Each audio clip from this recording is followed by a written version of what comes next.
এক ছিল গরিব ছেলে, নাম তার রাফি। ও, কিন্তু তার মনটা ছিল সোনার মতো ভালো। একদিন সে জঙ্গলে কাঠ কাটতে গেল।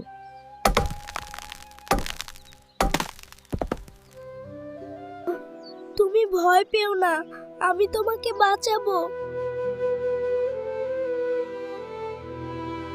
রাফি পাখিটাকে বাড়িতে এনে যত্ন করতে লাগলো। হঠাৎ একদিন পাখিটা সোনালী আলোতে জ্বলতে শুরু করলো।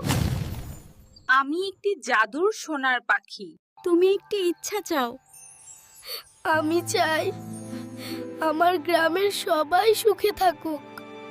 এরপর পুরো গ্রাম সুখে শান্তিতে ভরে উঠল। সত্যিকারের ভালো মানুষ অন্যের সুখেই নিজের সুখ খুঁজে পায়।